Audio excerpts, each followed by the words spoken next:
अस्सलामुअलैकुम वरहमतुल्लाहि वबरकातुह।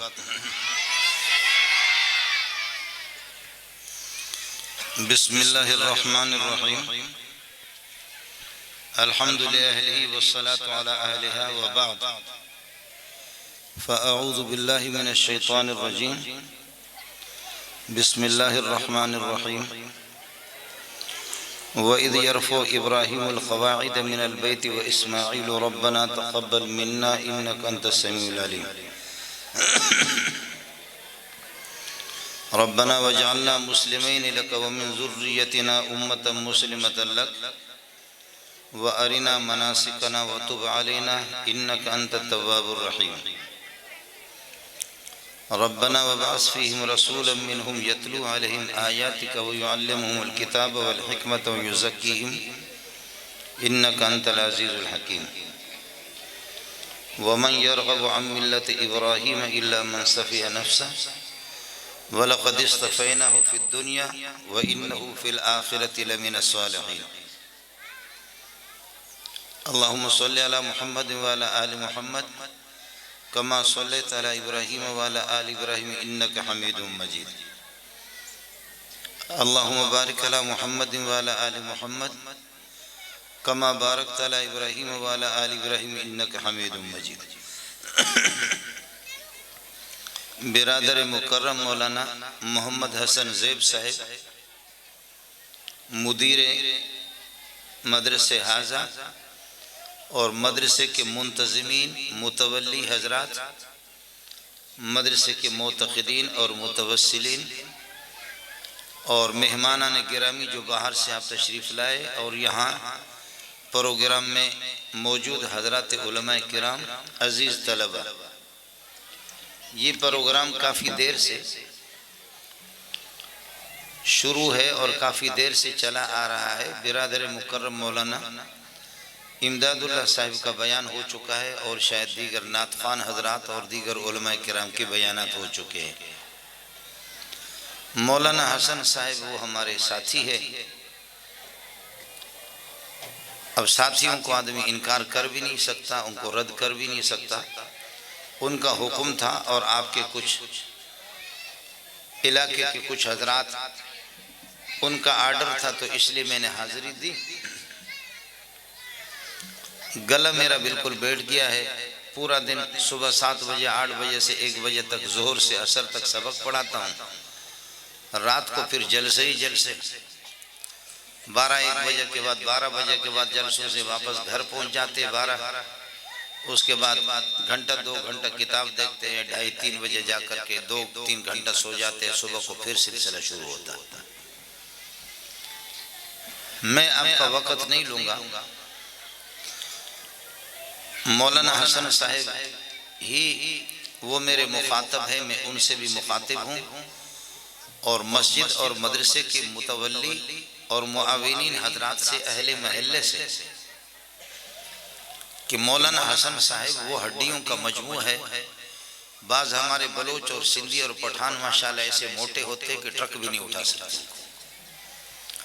लेकिन मौली हसन को आपने देखा कि बिल्कुल वो हड्डियों का मजमू है।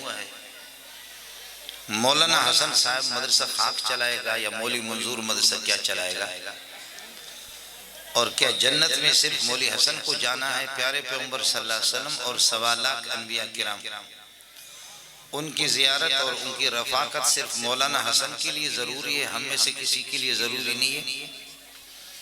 ऐसी कोई बात नहीं है। हम सब के सब मोहम्मद रसूलुल्लाह और 1.25 लाख अनबिया की ज़ियारत के प्यासे हैं, भूखे हैं। हम सब ने अल्लाह की बारगाह में जाना है। अल्लाह तक रसाई मेरी और आपकी कैसे होगी? अनबिया की रफ़ाकत हमें किस तरीके पर हासिल होगी? कॉलेज से या यूनिवर्सिटी से या दुकान से, ये कहाँ से? ये आपको गौर करना होगा। मदरसे के मुआविनीन और मुतवल्ली हजरात से और मौलाना हसन जान से भी मेरी गुजारिश है, इब्तिदाई मराहिल अल्लाह पाक ने जो कामयाबियाँ आपको नसीब फरमाई है, उस पर खुदा का शुक्र अदा करें और अल्लाह की तरफ और मुतवज्जे हो जाए। अल्लाह पाक इसको नजर बद से बचाए। मसाजिद मदारिस जब उनकी बुनियाद इखलास पर रखी जाती है, मदरसे में और मस्जिद में दो चीज़ें हो, इखलास और इख्तिसास, इंशाअल्लाह उस मदरसे का फैज़ और उस आलिम का फैज़ वो ता इला यौमिल क़यामत जारी रहेगा, उसको कोई रोक नहीं सकेगा। इखलास हो, इखलास का मसला आप देखें,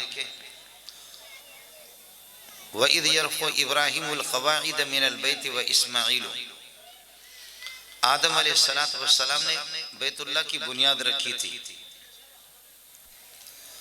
जा करके फिर नूह अलैहिस्सलातु वस्सलाम की तूफान में जब उमूमी तूफान कायनात पे आया तो काबतुल्लाह बैतुल्लाह भी मुनहदिम हो गया। नूह अलैहिस्सलातु वस्सलाम ने फिर यह कि उसकी तामीर की, फिर उसके बाद तीसरी तामीर हजरत इब्राहीम अलैहिस्सलातु वस्सलाम ने की, चौथी तामीर फिर यह कि कुसी इब्न कुलाब उन्होंने की, पांचवी तामीर बनु जुरहम ने, और छठी तामीर रसूल पाक सल्लल्लाहु अलैहि वसल्लम की उम्र मुबारक उस वक़्त 35-36 साल की थी, मुशरिकीन मक्का ने की।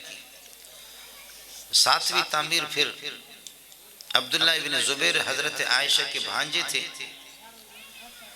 और हजरत ज़ुबैर का बेटा था, हजरत अबू बकर रज़ी अल्लाह तआला अन्हु के नवासे थे, उन्होंने सातवीं तामीर की। और आठवीं तामीर जो इस वक्त मौजूद है, जिन बुनियादों पर बैतुल्लाह की बुनियाद रखी गई है, ये हज्जाज इब्न यूसुफ ने ये तामीर की।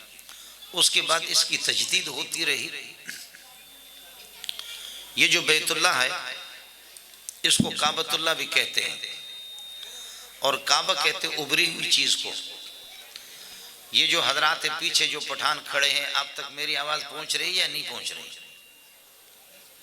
ये हाल है। मौली हसन ने आपने तो सही लाउड स्पीकरों का इंतजाम करना चाहिए था। खैर खैर,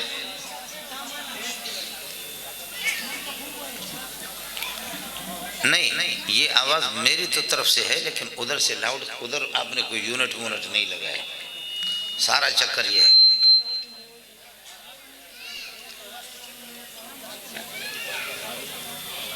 मुझे तो आवाज आ रही है सब कुछ, वो पीछे वाले हजरात जो है सबको सुनाकर आ चुका हूं मैं आवाज। फिर तो अच्छी बात है, जब वो सुन रहे हैं तो वो तो फिर ये कि वो बता रहे हैं कि कुछ हजरात मनफी में हाथ हिला रहे हैं। ठीक है, मुझ पे करीब करीब करने से कोई फर्क नहीं पड़ेगा, उसकी मशीन में हाथ मारो। हाँ हाँ बस ठीक है, हाँ ठीक है। आप उसको तेज नहीं करेंगे तो फिर मैं सीटी मारता रहूंगा। ये जो बैतुल्लाह है ये बिल्कुल एक नदी है माशाल्लाह, इसी शक्ल में आप लोग बैठे हुए हो।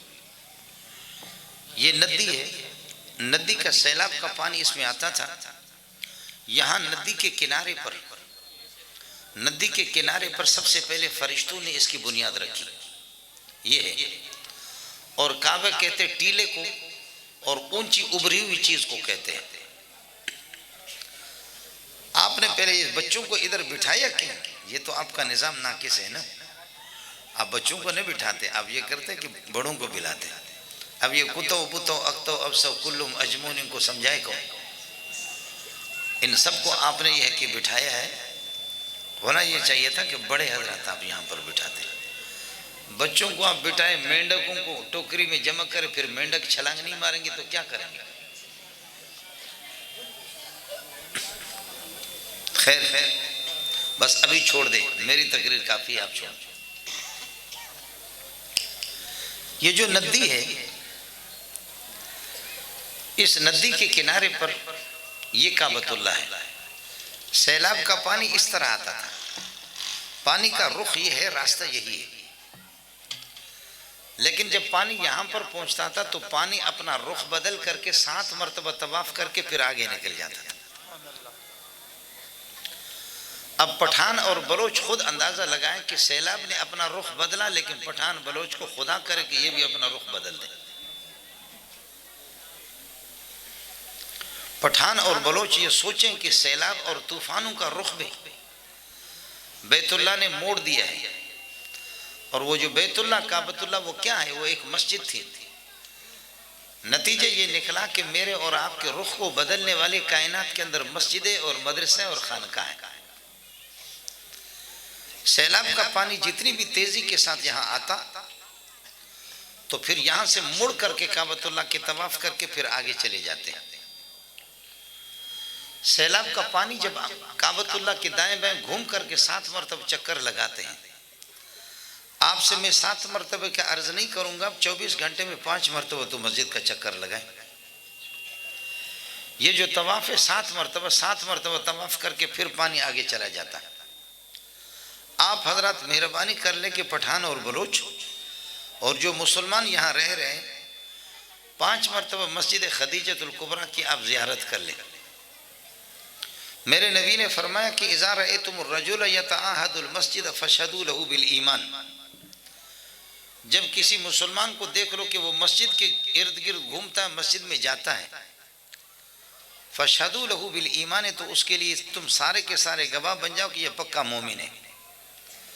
सिनेमा में जाने में किसी की मैं गवाही नहीं दे सकता कि वो मोमिन है। कॉलेज और यूनिवर्सिटी में जाने से कोई भी कसम नहीं उठा सकता कि ये मोमिन है। बाजार में जाने से, मार्केटों में घूमने फिरने से कोई आपके हक में गवाही नहीं देगा कि आप मोमिन है। लेकिन इज़ा रअयतुमुर रजुल यतअहदुल मस्जिद, जब किसी को देखो कि मस्जिद की निगाहदाश्त करता, मस्जिद में आता जाता, फशहदू लहू बिल ईमान है, आप सारे गवाह बन जाओ कि यह पक्का मोमिन है। अबू दाऊद जिल्द अव्वल के अंदर एक हदीस है, एक सहाबी दूर दराज से वो मस्जिद में 5 वक्त नमाजों में आया करता था। और आप हजरात को, मुसलमानों को मालूम होनी चाहिए, हदीस में आता है जब आप नमाज के लिए चले जाते तो एक कदम उठाते तो आपके दर्जात अल्लाह ताला बुलंद फरमाते हैं, और कदम जब नीचे रखते तो आपके गुनाहों में से कुछ झड़ जाते हैं। फिर कदम उठाते तो आपके तरक्की का फैसला होता है। फिर कदम रखते तो कुछ गुनाह झड़ जाते हैं। फिर कदम उठाते तो आपकी तरक्की का रफ़े दर्जात, और फिर कदम रखते तो आपके गुनाह झड़ जाते हैं। वो सहाबी 5 वक्त दूर दराज से मस्जिद में आता था। इसका मतलब यह है कि मस्जिद में 10 मरतबा, 5 मरतबा वो आ रहा तो 5 मरतबा वापस घर को जा भी तो रहा है। 10 मरतबा उसका चक्कर लगाता है। हजरत उमर ने, साथियों ने मशवरा दिया कि आपके लिए सवारी खरीद लें, आपके लिए सवारी खरीद लें, आप इतने दूर से आ रहे हैं, थके हुए होंगे। उन्होंने कहा कि सवारी पर फिर शायद ये सवाब मुझे न मिले, मैं पैदल जब जाता हूँ एक कदम पर मेरे दर्जात बुलंद, दूसरा कदम रखता हूँ गुनाह झड़ जाते हैं। जितने मेरे अपने ज़ाती कदम ज़्यादा पड़ते रहेंगे मुझे सवाब, इसलिए मुझे आप हजरात की सवारी, उस ज़माने की सवारियाँ घोड़े वगैरह ये चीज़ें होती थी। उन्होंने कहा कि मुझे ये पसंद नहीं, मैं चाहता हूँ कि पैदल आता जाता रहूँ। रसूल पाक सल्लल्लाहु अलैहि वसल्लम के सामने उनकी शिकायत हो गई कि हजरत ये सवारी के लिए भी तैयार नहीं, ये इस तरीके पर अपने आप को थका करके रखता, दूर दराज से आता है। हजरत अक़दस सल्लल्लाहु अलैहि वसल्लम ने पूछा कि भाई क्या मकसद है? कहने लगे कि मैं चाह रहा हूँ कि गुनाह ज़्यादा झड़ जाए और दर्जात ज़्यादा बुलंद हो जाए। रसूल पाक सल्लल्लाहु अलैहि वसल्लम खुश हो गए तो आपने फरमाया आताकल्लाहुल अजरा और अंताकल्लाहुल अजरा। एक मकसद के लिए 2 जुमले नबी ने इस्तेमाल फरमाया, आताकल्लाहुल अजरा अंताकल्लाहुल अजरा। मेरी मोहम्मद की दुआ है कि खुदा दुनिया और आखिरत की खुशियाँ आपको नसीब फरमाए। मैं मोहम्मद आपके लिए दुआ करता हूँ। मस्जिद की बुनियाद जो रखे उसमें इद यरफ़ो इब्राहीमुल क़वाइद व इस्माईल, ये तूफ़ान नू में बाकायदा ये हो गया था कि इसकी बुनियादें बिल्कुल वो मुनहदिम हो गई थी, उस पर मट्टी पड़ गई थी, रेत उस पर पड़ गई थी। हज़रत इब्राहीम ने सफाई करते करते करते खुदाई करके वो असल बुनियादें नज़र आ गई जो आदम अलैहिस्सलाम ने या फरिश्तों ने रखी। अब बाप और बेटे इद यरफ़ो इब्राहीमुल क़वाइद मिनल बैत, बैतुल्लाह की बुनियादें अब्बा भी उठा रहा व इस्माइल, उसका बेटा इस्माइल भी। पठानों, अब्बा और बेटे का काम यही था। बाप और बेटे हो तो इस किस्म के हो कि अब्बा अल्लाह आपका भला करे, मस्जिद की जब तामीर करते करते जब दीवारें ऊंची हो गई, अल्लाह ताला आपको ज़ियारत कराए। ये जो हतीम है वो पत्थर की जिस पर इब्राहिम अलैहिस्सलाम खड़े होकर के, उस पत्थर पर खड़े होकर के इब्राहिम अलैहिस्सलाम वो बिलाक रखते थे दीवार पर, और इस्माइल अलैहिस्सलाम पत्थर उठा करके अब्बा को दे रहा है। इस वक्त इस्माइल अलैहिस्सलाम की उम्र 13-14 साल की थी। इस्माइल पत्थर उठा करके ला रहा और हजरत इब्राहिम रख रहा है। लेकिन दीवारें जब ऊंची होगी तो सीढ़ियां तो थी नहीं, सीढ़ी नहीं थी। जब दीवार ऊंची होगी तो ये पत्थर खुद ऊंचा होता रहा। गाड़ियों की जेक आपने देखा कि जब जेक लगाते ऊपर करते गाड़ी को, और आहिस्ते आहिस्ते उसका बटन लगा करके नीचे नीचे आ जाएगा। इब्राहिम को नीचे से कोई पत्थर कभी लेना होता, पत्थर नीचे हो जाता, और ऊपर उसको रखना होता तो पत्थर ऊपर होता। सबको सुभान अल्लाह। ये मैं अखबार जंग आपको नहीं सुना रहा हूँ, हदीसें सुना रहा हूँ। आप कहेंगे कि शायद मौलवी साहब जियो टेलीविजन की खबरें सुना रहा है। अब मेरी गुजारिश पठानों से बलोचों से यह कि अब आप उस पत्थर में जाएंगे, जाकर के उस पत्थर को देखेंगे कि बैतुल्ला हतीम के पास वो शीशे के अंदर वो पत्थर रखा हुआ, और उस पत्थर पर इब्राहिम अलैहिस्सलाम के कदम के निशान है। अरबी में पत्थर को कहते हैं हजर। हजर का माना सख्त, रोकने वाला।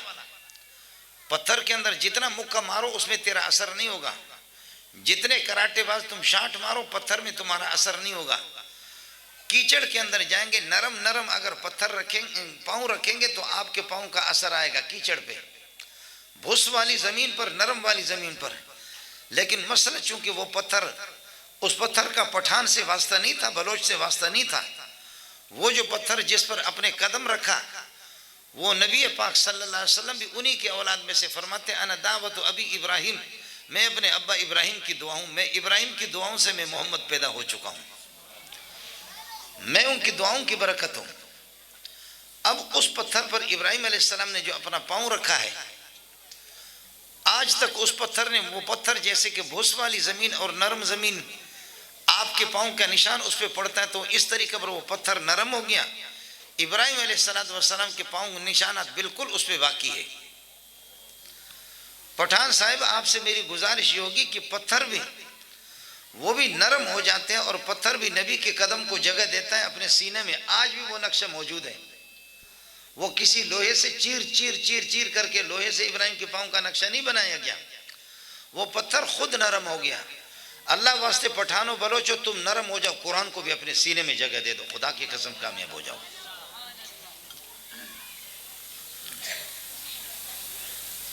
आप मेरी बात समझ रहे नहीं समझ रहे? फिर एक बात आपसे अर्ज करूं, बच्चे खामोश रहें, वरना मैं आपकी पिटाई का हुक्म दे दूंगा ना तो फिर आपकी खबर खैर नहीं है। ये जो टोपियां ना तुम्हारी सीधी हो जाएंगी। फिर इब्राहिम अलैहिस्सलाम के पाँव का नक्शा जब वहां मौजूद है, आज उस नक्शे को, पाँव के नक्शे को, जैसे मेरा पाँव है, ये एक बालिश थे, एक बालिश से ज्यादा है। जब आपके हाथ का एक बालिश जब बने हुए तो मेरे पाँव का जो मिकदार होगा, मैं अपने, ये मेरा पाँव मेरे जिस्म का 7वां हिस्सा है। आज पठान जाकर के अपने आप को तोलते रहना। यहां से जब आप फारिग हो जाएंगे तो आप जाएंगे, अगर आपकी पाँव आपका वो 1 फीट का है तो आपका पूरा बदन, आपकी कद आपकी 7 फीट की होगी। एक बालिश थे आपका पाँव तो आप 7 बालिश के होंगे, सर से लेकर के पाँव तक। उस कदम को, चूंकि कदम का नक्शा मौजूद है, इससे देख करके अगर वो 1 फीट है तो इससे आप अंदाजा कर सकते, एक बालिश थे तो इब्राहिम अलैहिस्सलाम की कद 7 बालिश की थी, और आप फरमाते कि मेरी कद मेरे अब्बा इब्राहिम के बराबर है। तो इब्राहिम की पाँव का नक्शा मौजूद है, उससे पता चलता कि इब्राहिम की कद कितनी थी। जब इब्राहिम की कद, इससे अंदाजा लगाएं कि 7 बालिश के, तो इब्राहिम की कद जब मालूम हो गया तो मोहम्मद रसूलुल्लाह की कद वही थी जो इब्राहिम की थी। मोहम्मद की कद भी आपको मालूम हो जाएगी। इसलिए पत्थरों ने अपने सीनों के अंदर, या अल्लाह खैर करे, इसमें पत्थरों ने अपने सीनों के अंदर नबियों को जगह दी है, उनके पाँव को भी जगह दिया है।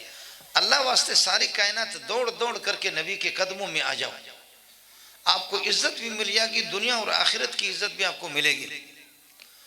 मोहम्मद रसूलुल्लाह के कदमों को छोड़ करके, इब्राहिम के कदमों को, अनबिया के कदमों को, जूतियों को छोड़ करके जहां भी जाओगे, मैंने शराब की बोतल नहीं पिया, खुदा की कसम तुम्हारे जैसा रुस्वा कोई नहीं होगा। बात साफ सी। इज्जत अगर आपको तलाश, मैंने उन मेमनों को भी देखा है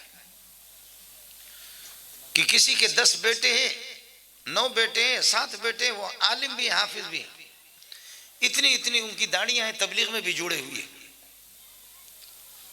मैंने मेमन साहब से खुद पूछा, जो हमारे मदरसों के साथ भी तामुन करते हैं, मेमनों से मैंने पूछा कि ये क्या है, इतनी बड़ी दाढ़ी आपने भी रखी, बच्चे भी दाढ़ी वाले, हाफिज, आलिम, कारी, जरा जवाब सुन लेना। उन्होंने कहा कि मौलवी साहब आपको तो ज़कात के 4 पैसे मिलते, तो आप फिर ये कि अपने आप को कंट्रोल कर भी नहीं सकते। मौलवी साहिबा को ज़कात के 4 पैसे मिलते तो आप कंट्रोल नहीं कर सकते, लेकिन हमने जब हमारी आंखें खुल गई, हमने सोना भी देखा, चांदी भी देखा, ढेरों के ढेर। मौलवी साहब ब्रीफ केस भर भर करके डॉलरों से हम लेके यूरोप में, अमेरिका में, बरतानिया, फ्रांस में गए कि किसी तरह राहत मिल जाए, सुकून मिल जाए, लेकिन फिर भी इज़ा ज़ुल्ज़िलतिल अर्दु ज़िलज़ालहा, फिर भी हम कांपते रहे, शराब की बोतल चढ़ाते रहे, लेकिन फिर भी हमें कोई इज्जत नहीं मिली, कोई सुकून नहीं मिला। मौलवी साहब घूमते घूमते घूमते लाखों डॉलर हमने खर्च किए, लेकिन मौलवी साहब अल्लाह की कसम हमें पता नहीं था। तबलीग में गए, उलमा के पास, मस्जिदों में आ गए, कच्ची मस्जिद के अंदर वो सुकून है कि जो अच्छे होटल के अंदर भी नहीं है।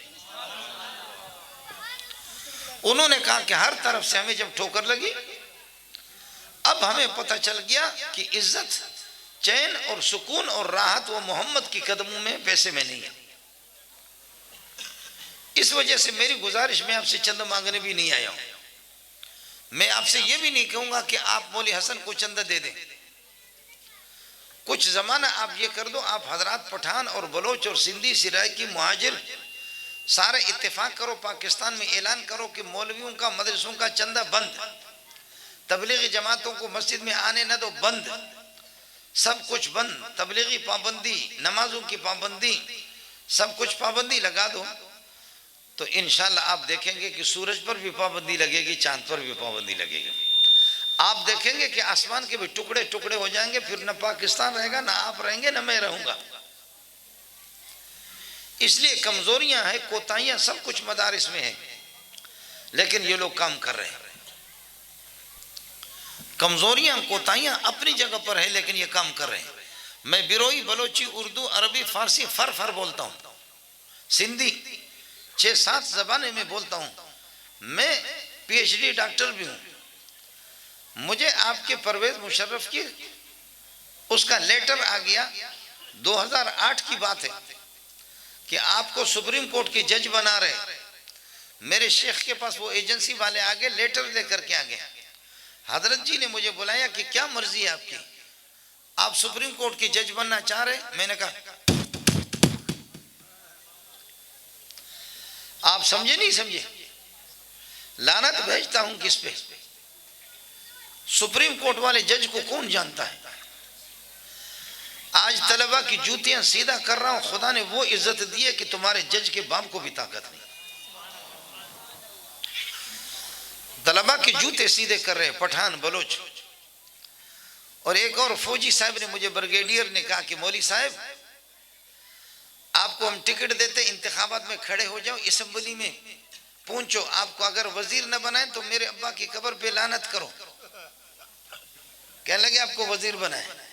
तो मैंने कहा हाय हाय, असेंबली में पहुंच करके वहां पर जो फिरदौस आशिक रेहम खान जो बैठी हुई है, उनको देख करके मेरी असेंबली का क्या होगा? इंसान बन करके ये बताओ कि ये असेंबली बेहतर है या वो तुम्हारी असेंबली बेहतर है? इस असेंबली पर रहमतें बरसती है, तुम्हारे उस असेंबली पर लानतें बरसती है। बात साफ सी, इस तरह साफ बात आपसे कोई करेगा भी नहीं। मैं चूंकि कश्तियां जला चुका हूं, इसलिए साफ साफ बात आपको बता रहा हूं। आप सुबह को हिम्मत करो पठान, कुछ मेरे असेंबली में आ जाओ, यहाँ 1,500-2,000 उलमाई होते हैं जिनको मैं तर्जुमे कुरान पढ़ाता हूँ। मेरी उस असम्बली को देखो और अपने कौमी असम्बली वाली लानत वाली जगह देखो और सूबाई असम्बली लानत भी देखो। सिरखी पाउडर लगा करके बेहिया बेशर्म आकर के बैठ गई। जब तक हम मुल्क में डैम नहीं बनाएंगे उस वक्त तक पानी का इंतजाम नहीं होगा, बिजली का। तुम खाक डैम बना सकते हैं, पहले अपनी माहवारी को रोक लो फिर डैम बना। वो जो महीने में जो माहवारी आती उसको तो पहले रोक लो। तू डैम बनाया और पानी को यह कि रोकेगी। एक से एक मनहूस, एक से एक मनहूस है। खुदा की कसम मैं आपको वो बता नहीं सकता कि जो बेहयाइयां हमारे मुल्क में, वो भी हुकूमती सतह पर, कानूनी सतह पर, ऊंचे लेवल पर हुकूमत की सरपरस्ती में जो बेहयाइयां फैलती है, उसका आपको मैं क्या बताऊं। मैं दुबई में था, किसी ईरानी बलोच के घर पे मैं ठहरा हुआ था। पाकिस्तान में आपके इस्लामाबाद में एक सिनेमा घर की बुनियाद हमारे एक वजीर ने रखी। सिनेमा घर का जो मालिक था उसने मनो मिठाइयां तकसीम की, आवाम में मिठाइयां तकसीम की कि दुआ करो अल्लाह इस सिनेमा को कामयाब करे। इस किस्म के मुखलिस हमारे पास, और वजीर को लाया कि वो अपने दस्ते मुबारक से इसकी संगे बुनियाद रखे, यानी दस्ते खबीस से इस खबीस की बुनियाद रखे। वो वजीर आ गया, मिठाइयां तकसीम हो गई और वजीर ने उसकी संगे बुनियाद रखी और उसके बाद दुआ कर रहे हैं, तू हो तो मुसलमान के घर पे पैदा हो, लेकिन तेरे जैसे बेगैरत मनहूस काफिर कोई भी नहीं होगा। तू गुनाह पर गुनाह की बुनियाद रख करके उस पर नाजान खैरात भी कर रहा है, उस पर सदका भी कर रहा है। मुझे ईरानियों ने जो सुनाया, पठानों तुम्हारी बड़ी तादाद है, बलोच भी होंगे, सिंधी भी होंगे, मुहाजिर भी होंगे, आपको अल्लाह का वास्ता उसका जवाब मुझे दे देना। ईरानियों ने मुझे कहा कि मौलाना वाजा, वो हजरत को कहते वाजा शुमाई पाकिस्तानी चोने मजने बेगैरत, तुम्हारे पाकिस्तानी कितने बड़े बेगैरत हैं। मैंने कहा क्यों? कहने लगे इशरा तो जुस्ती फिकने, इससे पता करो इस मनहूस से, और जो दूसरे आमीन आमीन कहने वाले उनको भी कहो कि आप क्या इस दुआ के अंदर मांगते क्या होंगे। सिनेमा घर की बुनियाद रखी और खैरात भी कर रहा है, मिठाइयां तकसीम भी कर रहा है, और फिर वजीर उसकी संगे बुनियाद भी रख रहा है, वजीर दुआ कर रहा है, लोग आमीन कह रहे हैं। आखिर वजीर ने दुआ क्या की और लोगों ने आमीन किस बात पे कही? मुझसे उन्होंने कहा कि तो इशरा जुस्ती फिकाने चेलू उठ गए, ये क्या मांगता है। मेरे पास उस सवाल का अभी कई साल हो गए, उस सवाल का जवाब मेरे पास भी नहीं है, तुम्हारे पास अगर हो बता देना। कहा कि इतने बेगैरत हो तुम लोग पाकिस्तानी। तो मैं तो चूंकि मजाकी हूं, तो उन्होंने कहा कि क्या मांगता है? तो मैंने कहा कि ये मांगता है, ए अल्लाह मैं बेगैरत हूं, सबको बेगैरत बना देना। या अल्लाह मैं बेशर्म हूं, सबको बेशर्म बना देना। मेरे वालिदैन बेहया बेशर्म है, सबको बेशर्म बना देना। इखलास के साथ ये सदका कर रहे, खैरात कर रहे, हमारे इस सदके की बरकत की वजह से बेहयाई को दुनिया के अंदर फैला देना। कुछ तो इंसान को, ये आपके वजीरों का हाल है, ये आपके बड़ों का हाल है, इस मुल्क का क्या होगा? इस मुल्क का क्या होगा? हमने हर तरह से कोशिश की है कि ये मुल्क तबाह हो जाए, हर तरह से कोशिश की है, लेकिन आपकी इत्तला के लिए अर्ज करूं, वइज़ यरफ़उ इब्राहीमुल क़वाइद मिनल बैति व इस्माईलु रब्बना तक़ब्बल मिन्ना इन्नका अंतस समीउल अलीम। ऐ अल्लाह, मैं इब्राहिम भी रो करके आपसे दुआ कर रहा हूँ, मेरा बेटा इस्माइल वाह, जो मोहम्मद रसूलुल्लाह उन्हीं की नस्ल में से, सबको सुभान अल्लाह। इब्राहिम अलैहिस्सलातु वस्सलाम जो अनबिया का अब्बा है, अबुल अनबिया जिसको कहा जाता है। इब्राहिम अलैहिस्सलाम का बेटा इसहाक अलैहिस्सलाम, 8 बेटे थे, 2 बेटे नबी, मशहूर नबी बने। इस्माइल अलैहिस्सलाम 14 साल इसहाक अलैहिस्सलाम से उम्र में बड़े हैं। इस्माइल के औलाद में से मोहम्मद रसूलुल्लाह, और हजरत इसहाक का बेटा याकूब अलैहिस्सलाम की 12 बेटे, 12 बेटों में यूसुफ अलैहिस्सलाम, यूसुफ अलैहिस्सलाम की औलाद में मूसा अलैहिस्सलाम, मूसा अलैहिस्सलाम की औलाद में ईसा अलैहिस्सलाम, मूसा से लेकर के ईसा तक ये कैसे पाकीज़ा नस्ल है कि मूसा से लेकर के ईसा तक 4000 अनबिया आए उनकी औलाद में से। सुभान अल्लाह, सुभान अल्लाह। ये वो नस्ल है। वैद यरफो इब्राहिम अल क़वाइद मिन अल बैत, जब बैतुल्लाह की बुनियाद उठा रहे वह इस्माइल उनका बेटा भी, या रब्बना तक़ब्बल मिन्ना, ए अल्लाह हमारे इस अमल को, हमारी इस तामीर को कबूल कर दो। मस्जिद का मुझे मालूम नहीं है कि मुतवल्ली कौन है, मुझे मालूम नहीं है कि मौलाना हसन के साथ मुतवल्ली कौन है, सदर साहब कौन है। आधी रात को उठ करके आपको दुआ करना पड़ेगा कि परवरदिगार इस मस्जिद को, इस मदरसे को भी आबाद करो। मुझे बड़ी खुशी है, मैंने सुना लोगों से, मौलाना इमदादुल्लाह को अल्लाह जज़ाए खैर दे, वो भी फरमा रहे थे कि ये दुबला पतला मौली हसन, इसने बड़ी मेहनत की है।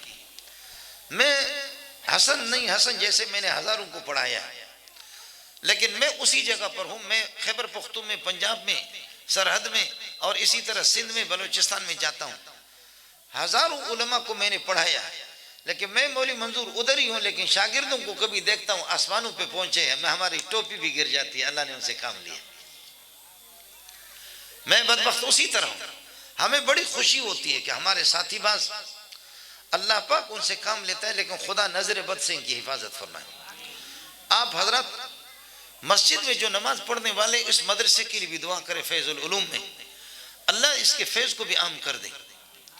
और इस मस्जिद खदीजतुल कुबरा, इसके लिए भी दुआ करें कि मस्जिद खदीजतुल कुबरा, अल्लाह अकबर, मोहम्मद रसूलुल्लाह के हाथ जितने नबुव्वत में परेशान और मुसीबतों में, परेशानियों में जिस तरह हाथ अम्मा खदीजा ने बटाया, किसी ने नहीं बटाया।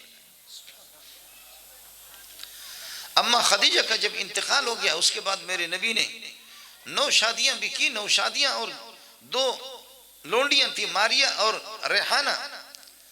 लेकिन आप आखिर तक फरमाते रहे, 63 साल तक जब भी कोई सालन पकता था तो आप फरमाते थे कि इसका कुछ हिस्सा सालन बना करके मेरी अहलिया, जिसने मेरे हाथ बटाए मुसीबतों में, खदीजा की सहेलियां और उसकी जो दोस्त खवातीन है, उन तक। अम्मा आयशा फरमाती है कि मैंने कहा कि एक बूढ़ी खातून, मुअम्मर खातून, आप उसको कभी भूलते नहीं। आपने फरमाया कि खदीजा को भूल नहीं सकता, खदीजा के जो एहसानात हैं। अल्लाह पाक इस मस्जिद को जो है ना, वो खदीजतुल कुबरा के नाम पे खुदा इसको आबाद करें। लेकिन ये होगा कि मौली साहब से भी मैं अर्ज करूंगा,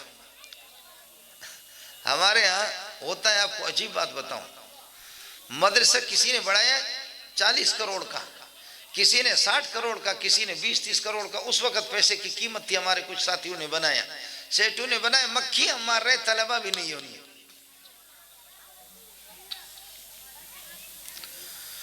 मस्जिद बनाई है, मदरसे बनाया है, लेकिन मक्खियां मार रहे हैं, मदरसे पे कोई आ नहीं रहा।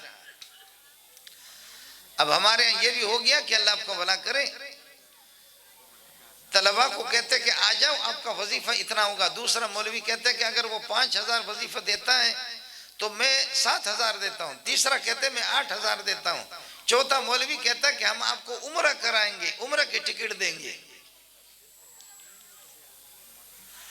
है बुनियादी चीज मौलाना हसन से भी अर्ज किया, आपसे भी अपील करूंगा, हो सकता है कि मेरी और आपकी फिर मुलाकात ना हो जाए। अल्लाह के लिए, अपने बच्चों के लिए, अपने महल्ले के लिए, उम्मत मुस्लिमा के लिए दुआ करो। रब्बना तक़ब्बल मिन्ना, अल्लाह हमारे इस तामीर को कबूल कर दो। मैं बाप और बेटा हम दोनों के दोनों फरियाद कर रहे हैं। इन्नका अंत समीउल अक़वालिना, आप हमारी फरियादों को सुनते भी हैं। अल अलीम बिनिय्यातिना, आप हमारी नीयत को भी जानते हैं। मौलाना अली मियां रहमतुल्लाह अलैह अबुल हसन अली नदवी फरमाते कि एक मौलवी साहब, उसका दर्स होता था, फजर की नमाज के बाद दर्स होता था, लेकिन सहरी के टाइम पे लोग पहले पहुंच जाते थे, मस्जिद भर जाती थी, मस्जिद में जगह नहीं होती थी, लोग दूर दूर दूर दूर दूर से लोग आते थे। मौलवी साहब की उर्दू भी कोई ऐसी नहीं थी, कोई फसाद और बलागत का बादशाह भी नहीं था। जैसे कि मैं एक बलोच आदमी, मेरी उर्दू क्या होगी, खाक होगी। फरमाया कि उसकी उर्दू भी हिंदुस्तानियों के मुकाबले में कोई खास उर्दू भी नहीं, वो फसाद और बलात के नशे व फराज से भी वाकिफ नहीं था, लेकिन लोग मरते थे उस मौलवी के लिए। आधी रात को फजर की नमाज के लिए उसकी मस्जिद भर जाती थी। कहते मैंने एक दिन उस मौलवी को कहा, मेरी दोस्ती थी अलेक्स सलेक उससे थी, मैंने एक दिन उससे कहा कि यार मौलवी साहब आप मेरे दोस्त है, मुझे बहुत महबूब है, खल के खुदा को आप महबूब है, लेकिन एक चीज मुझे बता दो। अहलन व सहलन मरहबा। कहने लगे कि मौलवी साहब एक बात आपसे पूछ सकता हूं? कि जी पूछें।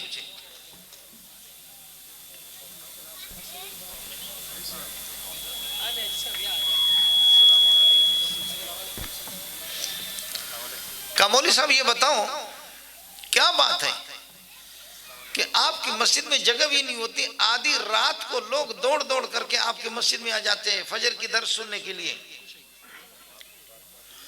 ये क्या चीज है, अंदरूनी कोई कैफियत क्या है जो लोगों को खींच खींच करके लाती है? बात जरा सुन लेना।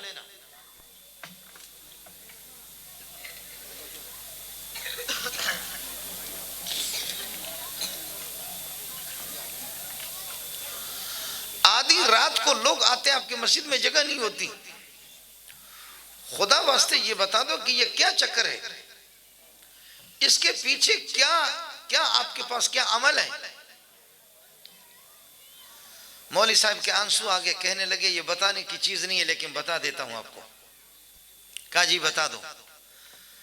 कहा कि दर्स की तैयारी करता हूं, कुरान मजीद को देखता हूं, तफसीरों का मुताला भी करता हूं, आधी रात को उठ करके रोता भी हूं कि अल्लाह मेरी फरियाद अपने बंदों के दिलों तक पहुंचा देना।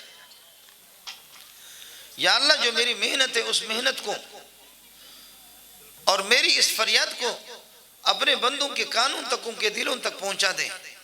अबुल हसन अली नदवी साहब मुझे कुछ भी समझ में नहीं आ रहा, लेकिन यही एक ही चीज है कि शायद मैं फरियाद करता हूं, मेरी कोई फरियाद अल्लाह की बारगाह में कबूल हो गई। ये वो फरियाद है, रब्बना तक़ब्बल मिन्ना इन्नका अंतस समीउल अलीम। अल्लाह नबी होकर के फरियाद कर रहा है कि हमारे इस अमल को कबूल कर लो।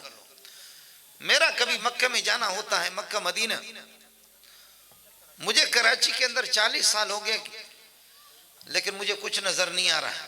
मक्के से और मदीने पे जाते, मदीने से मक्के को आते तो मैं मातम करता हूं और कुछ नहीं है मेरे पास। मातम करता हूं कि 23 साल के अंदर आमिना के लाल ने पूरी कायनात के अंदर इंकिलाब लाया। आपको तो नबूवत 40 साल के बाद मिली है, नबूवत का ज़ुहूर हुआ 40 साल के बाद। 23 साल के अंदर मैं 32 साल तो जामे फारूकी में रह चुका हूं। मैंने जामी फारूकी में 28 साल 29 साल मैंने इमामत की, बाकी मैंने पढ़ा है, पढ़ाया भी जामी फारूकी में।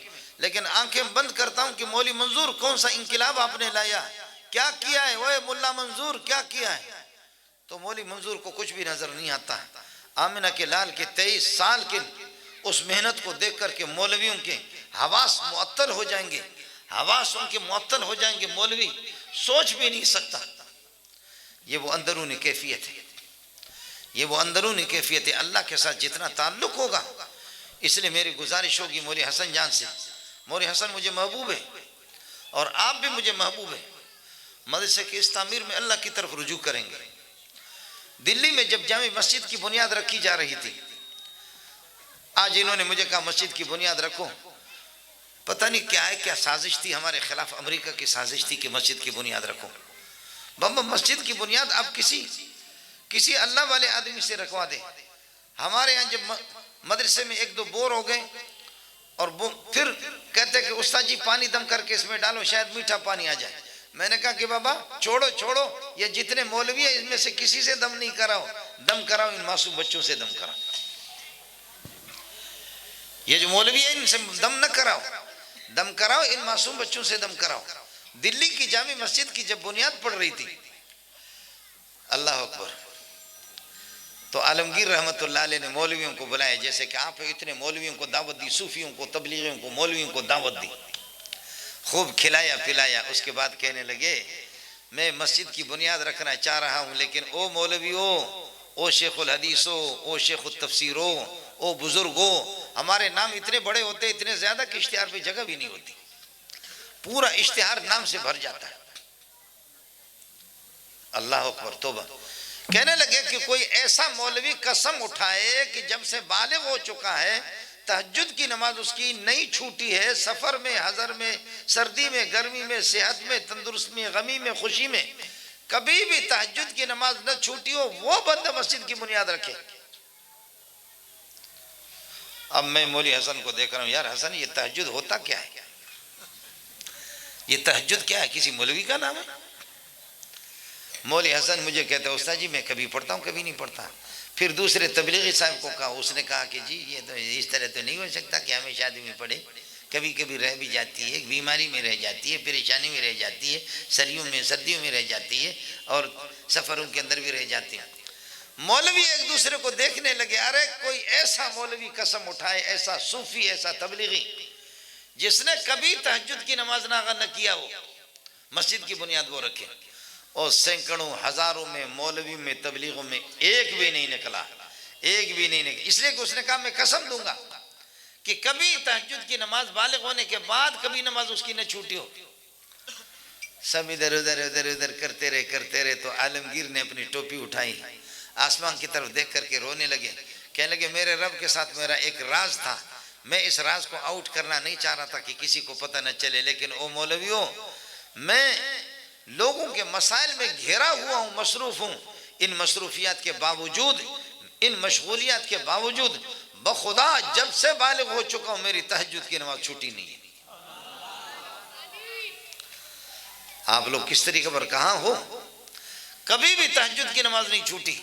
अब कहने लगे कि जब आप लोगों में कोई खुदा का बंदा मिला नहीं, जब आप में कोई नहीं मिला, तो फिर मैं खुद ही इसकी बुनियाद रखता हूं, तो खुद बुनियाद रखिए।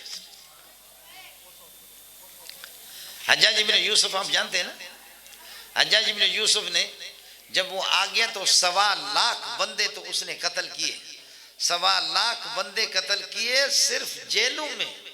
लड़ाई में कितने मारे वो इसके दुगना से गुना है। लाखों इंसानों को हज्जाज इब्न यूसुफ ने कत्ल किया।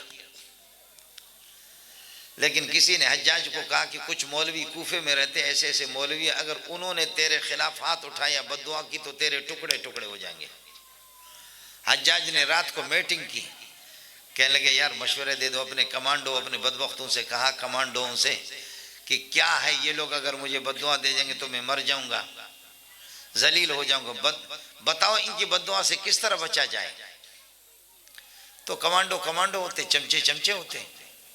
उन्होंने कहा सरकार अच्छी सी दावत करो मौलवियों के लिए, सबको हराम खिलाओ, उसके बाद ये आसमान सर पे रखेंगे, इनकी दुआ नहीं लगेगी। हराम जब इनके पेट में जाएगा तो कुछ भी नहीं। हज्जाज ने उसकी बकरियां छीनी, इसकी बकरियां छीनी, इसकी बकरियां छीनी, इसकी बकरियां छीनी। ज़बरदस्त ये जो हाल है पूरा का पूरा, इसमें जी कबाब शबाब बकरे शकरे, और अल्लाह आपका भला करिए कि खूब उसने लगाया। अब उलमा को दावत दी, सूफियों को जिनकी बद्दुआ लगती उनको कहा तशरीफ़ लाएंगे, अगर आप मेरे पास कदम रंजीदा फरमाएंगे तो मेरी सआदत होगी। मौलवी आ गया, तशरीफ़ ले जाए अंदर हाल में, शादी हाल में जाएं जी जाएं।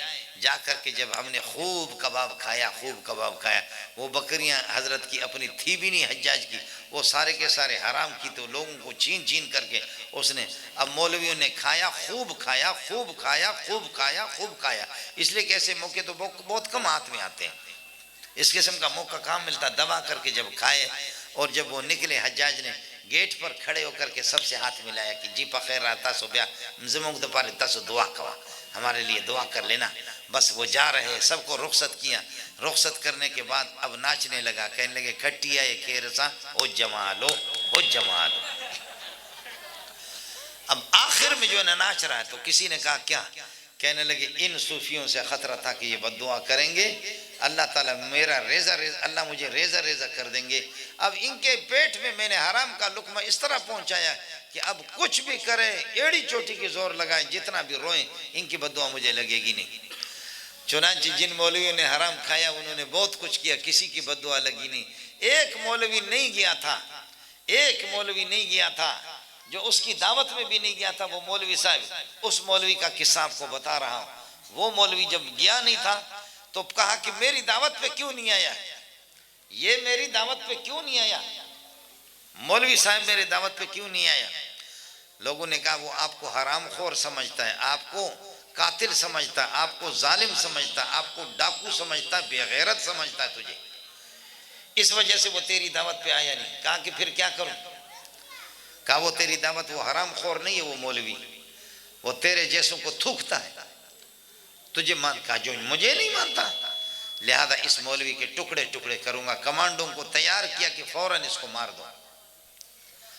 उस मौलवी साहब ने दुआ की कि या अल्लाह मुझे पता चल गया कि ये जालिम मुझे कत्ल करेगा। अल्लाह मैंने दुनिया में जो जिंदगी थी वो मैंने बसर की, बहुत कुछ पढ़ाया, शागिर्दों को उलमा को मैंने बहुत पढ़ाया, लेकिन ए अल्लाह अब मेरी कत्ल का फैसला हो चुका है और ये जालिम मुझे छोड़ेगा नहीं, मुझे कत्ल करेगा।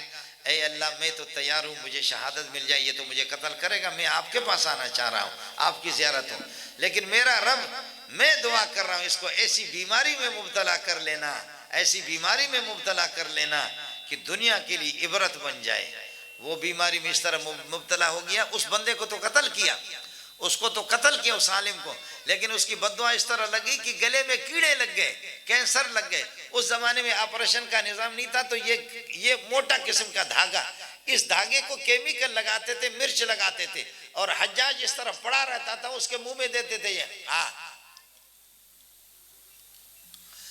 इसके हल्क में चला जाता था और उसको घुमाते थे, हकीम लोग घुमाते थे, तो कीड़ों को जब मिर्च लग जाते तो कीड़े थोड़े से आराम करते, और फिर उसके बाद थोड़ी देर का फिर वो कीड़े उसको काटते, तो फिर इसको मिर्च लगा करके केमिकल लगा करके फिर इसके गले के अंदर उतार करके फिर हिलाते थे, फिर थोड़ी देर के बाद फिर वापस लग देते वो कीड़े, फिर इस तरह ये इस तरह कीड़ों के हवाला हो गया। इसको किसी ने कत्ल नहीं किया, कीड़ों ने इसको कत्ल कर दिया। और उस मौलवी की बद्दुआ लगी कि अल्लाह पूरी दुनिया इसको देखती रहे, या अल्लाह इसको पूरी दुनिया देखे। उस मौलवी का नाम आपको बताता हूँ, सईद इब्न जुबैर उसको कहते हैं, सईद इब्न जुबैर। जब सईद इब्न जुबैर को इसने कत्ल किया जालिम ने, इमाम अहमद इब्न हंबल रोने लगे। इमाम अहमद इब्न हंबल ने फरमाया, ए अल्लाह तू हज्जाज को तबाह करके सईद इब्न जुबैर जैसे आलिम से जब ये कत्ल हो गया, तो बाद में उनके इमाम अहमद उसके बाद के हैं, इमाम अहमद फरमाते अल्लाह तबाह कर ले हज्जाज को कि इसने इस किस्म के बड़े आलिम से हमें महरूम कर दिया, हमें महरूम कर दिया। आज ये दुआएं, ये इब्राहिम वाले इखलास कहाँ, रब्बना तक़ब्बल मिन्ना इन्नका अंतस समीउल अलीम, रब्बना वजअलना मुस्लिमीन लक, ए अल्लाह मुझे मेरी औलाद को अपना फरमान बरदार बना दे। ओ पठानों ये दुआ न करो अल्लाह मेरा बेटा डीसी बन जाए, कमिश्नर बन जाए, हराम खोर बन जाए और ब्रिगेडियर बन जाए, मेरा बेटा मेजर बन जाए। दुआ करो कि अल्लाह हमारे औलाद को हलाल खोर बना दे, अपना फरमान बरदार बना दे। रब्बना वजअलना मुस्लिमीन, ये नबी की दुआ मैं आपको सुना रहा हूँ, रब्बना वजअलना मुस्लिमीन लक व मिन ज़ुर्रियतिना उम्मतन मुस्लिमतन लक व अरिना मनासिकना, मेरी औलाद में से भी एक ग्रुप को अपना फरमान बरदार बना दे। व अरिना मनासिकना, मनासिक हज, हमें अहकाम शरिया हमें सिखा दे। व तुब अलैना इन्नका अंतत तव्वाबुर रहीम, अगर कोई कमी पेशी हो रब्बना वबास फीहिम, ए अल्लाह इनमें ऐसा रसूल बना दे, ऐसा रसूल यतलू अलैहिम आयातिका, कुरान की आयत की तिलावत करे, व युअल्लिमुल किताब, किताब के हलाल व हरामों को बता दे, वल हिकमत, हदीस की तालीम दे दे, व युज़क्कीम, अखलाक के रजीला से उनको पाक कर दे। आज आपको बताऊं ये नबी के काम है, यतलू अलैहिम आयातिका व युअल्लिमुल किताब वल हिकमत व युज़क्कीम, ये सारा काम जो नबी का था काम वही है। ये काम आज मदरसे में हो रहा है, मदरसे का नाम कुरान में नहीं है, लेकिन मदरसे का काम कुरान में है। मदरसे का नाम नहीं है कुरान में, मदरसे का नाम हदीस में नहीं है, असहाब सुफ़ा का है, मदरसे का नाम नहीं है, लेकिन जो अल्लाह का भला करे मदरसे वाला काम है, वो नबी वाला काम है कि जो कर रहे हैं, जो कुछ इन गरीबों से बन पाता है ये मेहनत कर रहे हैं, जो कुछ बन पाता है वो मेहनत कर रहे हैं। इस वजह से आपका ताउन, आपकी तवज्जो, आपकी नेकनियती, आपकी खैर ख्वाही, आपकी हमदर्दी ज़रूरी होगी। आप अपने बच्चों को सिर्फ पढ़ाई के लिए भेज दे कुरान पर। मैं ये नहीं कहता सारे बच्चों को आप आलिम बना दे, मौलवी बना दे, नहीं बना सकते, नाज़िरा कुरान को पढ़वा दो, नाज़िरा कुरान।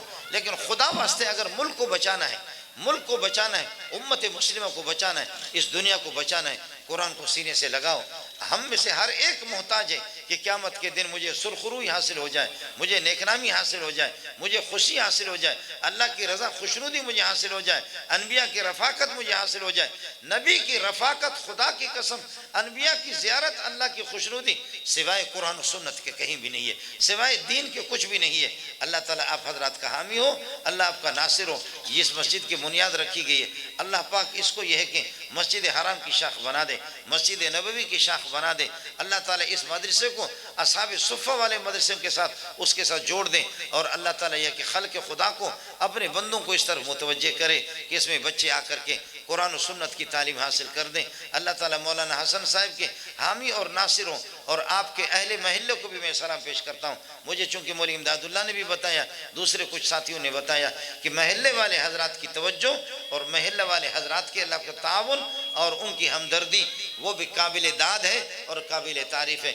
आपको भी सलाम पेश करता हूँ और आपसे दुआओं की भीख मांगता हूँ। अल्लाह आपका हामी हो, अल्लाह आपका नासिर हो। परवरदिगार इस मदरसे के फैज़ को आम फरमाए, मदरसे है भी फैज़ुल उलूम है, खुदा इसके फैज़ को आम फरमा दे, ताम फरमा दे। मौलाना हसन साहब, उनकी मुआविनीन, मुसाइदीन और मस्जिद के मुतवल्ली और मस्जिद के मुंतज़िमीन, मदरसे के मुंतज़िमीन, अल्लाह आपकी खिदमत जलील को अपनी बारगाह में कबूल फरमाए। आपके लिए दुआ करता रहूँगा, आपसे दुआओं की भीख मांगता हूँ। अस्सलामु अलैकुम व आखिरु दावाना अल्हम्दुलिल्लाहि रब्बिल आलमीन।